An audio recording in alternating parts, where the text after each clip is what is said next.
એક બોટલ પર કમાયેલો નફો એ પડતર કિંમતના 150% છે. તો પહેલાં તો પણ પડતર કિંમત શોધવી પડશે ને કેટલી છે. તો ધારો કે જે પડતર કિંમત છે એ આપણે 100 લઈએ. તો હવે નફો છે પડતર કિંમતના 150% છે. તો હંમેશા જો કે 100ના 150% તો 150 જ આવે, અને 100ના આપણે ગમે એટલા ટકા લઈએ ને તો એના એ જ આવે. તો 100ના 150% તો કેટલા આવે? 150. તો આના ઉપરથી આપણને એની વેચાણ કિંમત મળી જાય. તો કે વેચાણ કિંમત ઇઝ ઇક્વલ્સ ટુ તો પડતર કિંમત તો કે 100 અને નફો તો કે 150. તો આન્સર કેટલો આવશે? 250.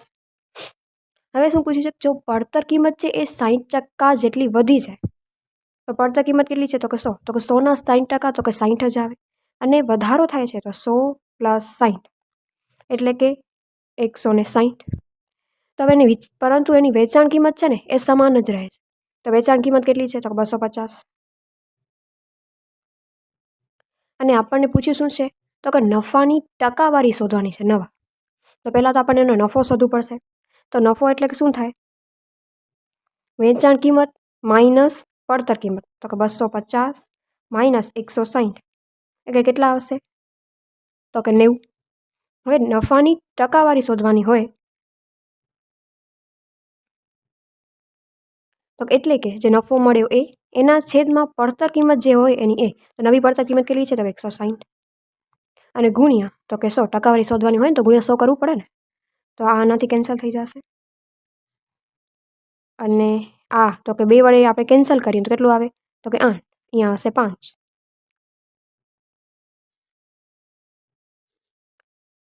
અને અહીંયા આપણે 2 વડે ઉડાડીએ તો અહીંયા આવશે 4 અને અહીંયા આવશે 45. તો આ બંનેનો આપણે ગુણાકાર કરીએ તો આપણને કેટલો આવે? પછી 25 ઉપર 2 અને 5 ચોક 20 એટલે 225ના છેદમાં 4. તો કે 4 × 5 = 20, 5 અને 2 વધે તો 2 અને એટલે 25 વધે. તો 4 × 6 = 24, 6 અને પોઈન્ટ સમથિંગ આવે ને હજી, કારણ કે એક તો નીચે શેષ વધે એટલે પોઈન્ટ સમથિંગ. તો આન્સર છે કોઈનું? તો હા, તો કે 56.25 આ એનો આન્સર આવશે.